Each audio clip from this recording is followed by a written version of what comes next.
Ya, kali ini saya ditemani dengan Agus Wirawan, di mana dia akan menceritakan perjalanan hidupnya, guys. Di mana suka dukanya mulai dari mana asalnya, namanya siapa, terus dia sekarang sampai akhirnya jadi PNS, bagaimana perjalanan hidupnya dari awal. Kita cukup dengerin aja, guys ya, sambil mendengarkan.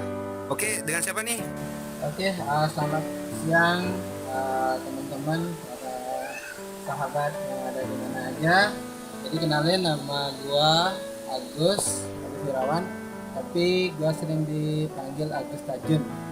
Jadi karena gua itu berasal dari Desa Tajun, Kecamatan Tugu Tambahan, Kabupaten Buleleng.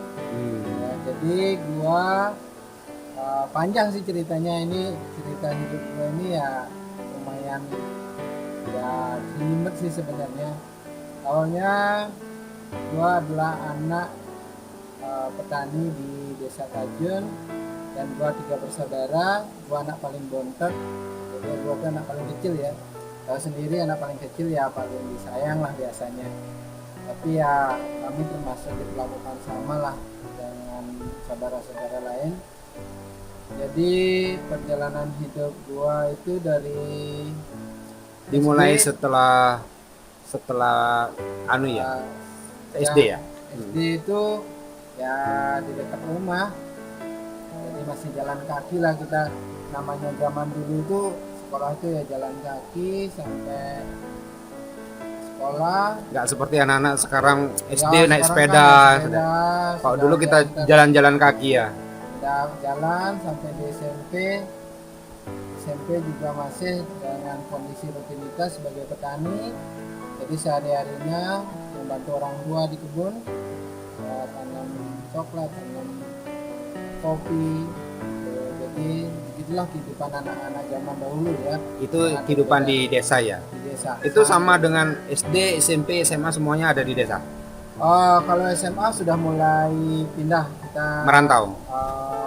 merantau, kita pindah ke kota Singaraja, tepatnya di SMA Negeri 3 Singaraja. Jadi gua waktu itu udah mulai pisah lah dengan orang tua, Hmm. sudah tinggal mandiri dan mulai ngekos lah di sana.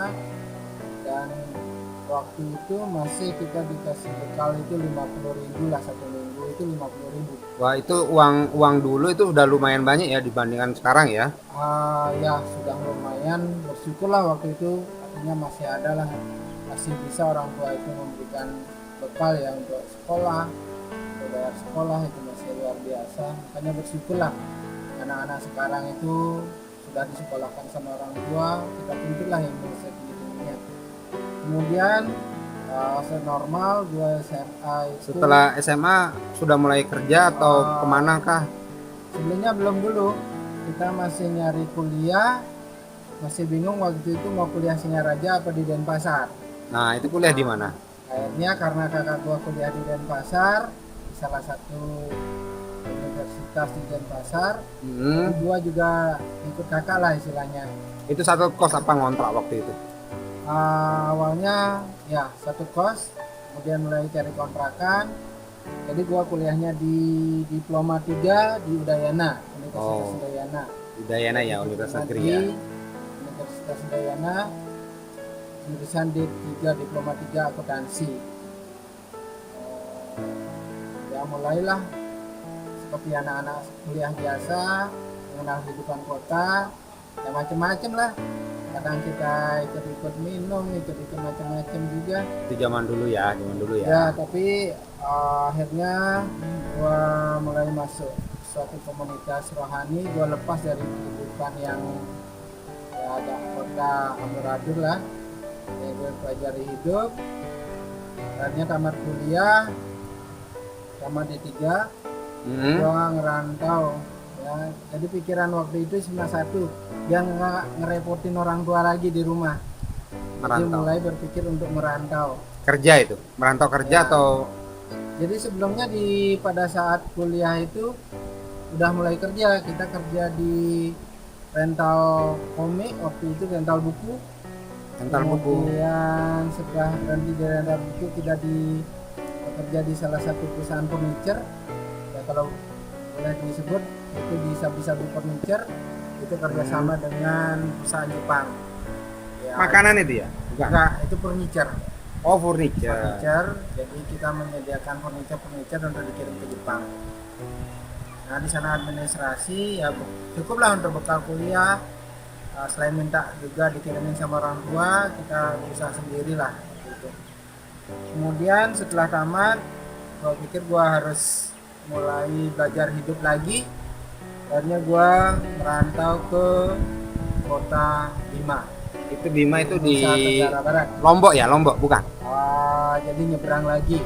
Oh. Tepatnya satu provinsi sih dengan Lombok, jadi Nusa Tenggara Barat, tapi tepatnya di kota Bima. Di kota Bima kebetulan di sana gua ada sepupu, itu sudah kerja di sana, jadi gua ikut sama sepupu di sana, jadi ya salah satu kerja lah di sana. Jadi gua nggak mau terikat sama istilahnya gue lulusan mana dan apa, yang penting gua kerja, itu intinya kerja. Waktu itu kerja penghasilan berapa? Ya sedikit ya cukup makan. Waktu itu kita nggak mikir untuk apa, yang penting cukup makan lah. Jadi pikiran gua waktu itu cuma pingin nyari pengalaman hidup dan biar nggak ngerepotin orang tua lagi. Jadi inginnya tuh biar jauh lah dulu kita mencari Cari pengalaman hidup ya. Jadi setelah di kota Bima, akhirnya gua dipindah ke salah satu perusahaan ya. Perusahaan itu punyanya bos juga, sama bosnya dengan yang di Bima. Gua dipindah ke Lombok. Oh, pindah ke Lombok. Lombok tempatnya di Nusa Tenggara Barat, di apa namanya, di Mataram. Itu kalau nggak salah namanya Bengkel ya. Di Bengkel. Awalnya gua tinggal di Lombok Tengah. Lombok Tengah tepatnya di Praia, dekatnya Masjid Agung di Praia. Itu di perumahan Praia. Jadi ada temen di sana yang ya, ngajak gua numpang di sana. Ya, awalnya juga ceritanya lucu. Jadi pada saat gua ke Lombok itu gua nggak tahu siapa-siapa, gua nggak tahu tempatnya di mana. Jadi gua pernah tidur di masjid. Ya, jadi gua nggak kenal siapa-siapa di sana. Ya, tapi Itu istilahnya bambung lah ya, tapi punya uang nggak? uang ada, cuma secukupnya lah. Cukup untuk makan Cukup saja. untuk makan aja. Jadi pas itu ya gue istirahat di masjid, ya orang-orang di sana juga baik-baik dan gue diizinkan di sana. Jadi kemudian baru gue cari tempat, ya alhamdulillah ya, syukur-syukurlah dapat tempat di sana, baru mulai kerja. Itu berapa tahun kerja di Lombok? Kerja di sana hampir 1 tahunan. 1 tahun di Lombok. Kemudian karena ada salah satu pengelola anak usahanya di Jembrana minta pindah ke Lombok, jadi ditukerlah. Gua pindah ke Jembrana, jadi yang tugas di Jembrana dia pindah ke Lombok. Oh, begitu. Barulah gua mulai ngerantau ke Jembrana ya. Kabupaten Jemberana ya, di Jemberana. Bali ya. Sebenarnya Balik gua lagi. belum mau balik ke Bali. Kenapa? Bukan karena nggak suka Bali, bukan, tapi karena gua nggak mau artinya dekatlah dengan ini dulu, dengan Masih keluarga pingin biar- berpetualangan lah, Petualang dulu, ya. mencari pengalaman ya paling tidak ya. Terus gua harus ke negara, ke Jemberana. Kemudian gua juga sempat nyasar karena salah satu kabupaten yang gua belum kenal semenjak gua di Bali itu, Jemberana belum pernah gua kunjungi. Nah, jadi gua nyasar di Jemberana. Untung udah mulai ada telepon, jadi ya ketemu, akhirnya tetap kerja dan gua mulai kerja di sana. Itu tepatnya di Labuan Bali. Itu tambak juga ya, tambak ya. Itu mengelola tambak, tapi gua di bagian administrasinya. Oh, Jadi nah, gua ngurus administrasi tambak itu. dimana sampai akhirnya yang saat ini kamu itu bisa sukses, sampai bukan sukses ya, misalnya sudah mulai tahap nyaman, dimana sampai kamu dapat PNS, itu ceritakan bagaimana sih kiat-kiatnya sudah sampai di Jembrana, terus sampai akhirnya kerja apa lagi kah, berapa apakah, itu bagaimana? Sebenarnya nggak kepikiran untuk menjadi pegawai negeri ya sebenarnya. Awal mulanya bagaimana kok bisa sampai? Jadi setelah ditambah itu, setelah ngelola tambah itu, gua resign dari sana karena ada suatu ya, problem juga di sana. Jadi gua keluar dari sana dan gua tidak punya pekerjaan sebenarnya, tapi belum pengen pulang, kayak nggak enak pulang. Udah kemudian gua ngelanjutin dulu nih kuliah, nyari S1 itu tepatnya di Surabaya. Oh, kuliah lagi setelah. Kuliah lagi, jadi setelah diploma 3 lanjutin ke S1 di Surabaya. Kemudian setelah itu nggak ada kerjaan, pernah jualan duren, jualan pisang, kemudian gua kerja cetak batako pernah juga. Setelah itu karena ya nggak milih kerjaan lah, yang penting dapat kerja, Yang penting kerjaan halal ya.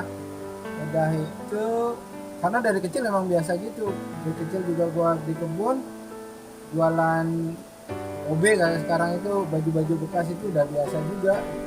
Jadi setelah gede pun gua nggak milih kerjaan, jualan pisang, jualan duren, kemudian cetak batako, kemudian sempat kerja di salah satu toko, tepatnya di depan Hotel Jimbarwana, itu tepatnya dari Jembrana yang punyanya Pemkab Jembrana. Depannya ada salah satu minimarket, gua kerja di sana.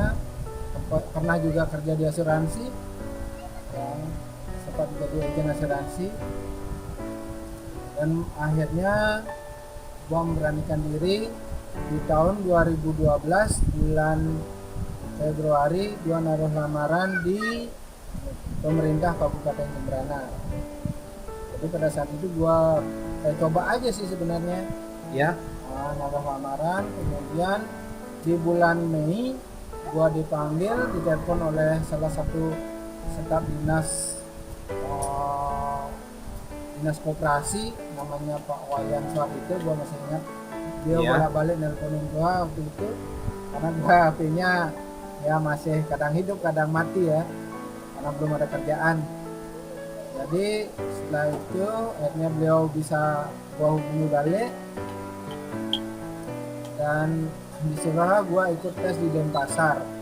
Nah, pada saat gua tes di Denpasar itulah ketemu salah satu teman gua ya sendiri lah, ini Mas Maulana Prestanto.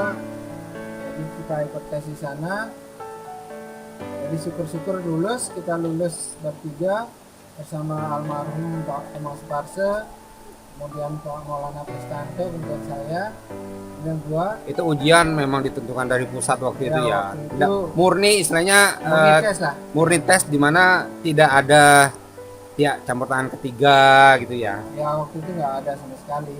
Jadi gua memang ya syukur-syukur waktu itu gua lulus. Jadi gua mulai kerja di Kementerian Koperasi menjadi petugas penyuluh koperasi lapangan PKL. Ya, gue banyak belajar juga di sana, banyak teman-teman di Dinas Kabupaten Jembrana, Dinas Koperasi membimbing gue sampai saat ini juga.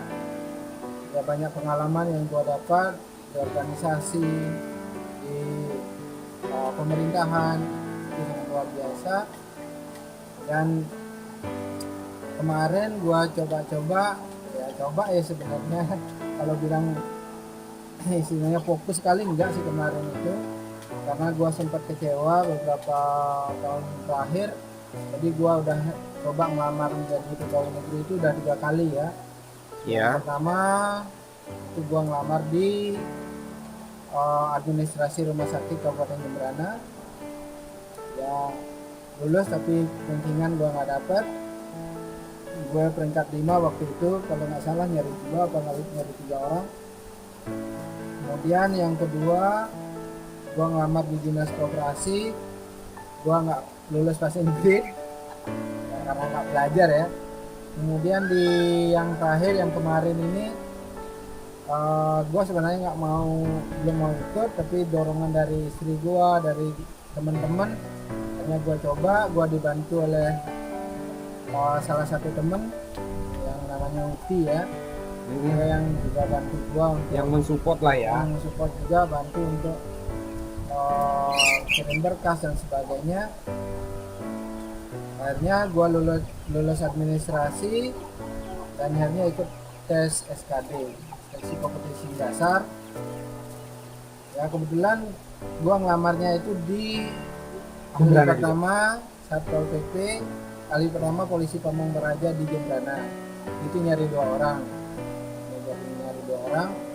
Kemudian dicari 6 terbesar kan ya untuk passing grade. 6 terbesar, kebetulan waktu itu gua lulus dengan peringkat 3. Peringkat 3 ya. 3. Ya, kemudian persiapan lah, kita persiapan untuk tes selanjutnya SKB. Sebenarnya ya lumayan banyak juga belajar dan doa-doa dari keluarga, teman-teman semuanya. Akhirnya gua ikut di tanggal 17 kemarin itu, gua ikut tes SKB dan syukur-syukur lulus lah, gua menjadi peringkat pertama. Jadi di sini gua berharap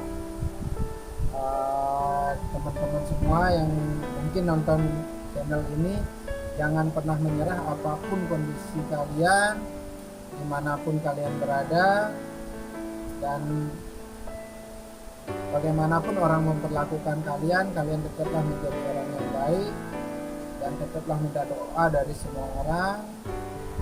Ya pasti kalian akan mendapatkan apa yang kalian inginkan atau kalian cita-citakan. Jadi poinnya itu jangan menyerah. Jangan menyerah, apapun yang terjadi, jangan berhenti. Apabila kalian meyakini sesuatu maka pasti bisa ya.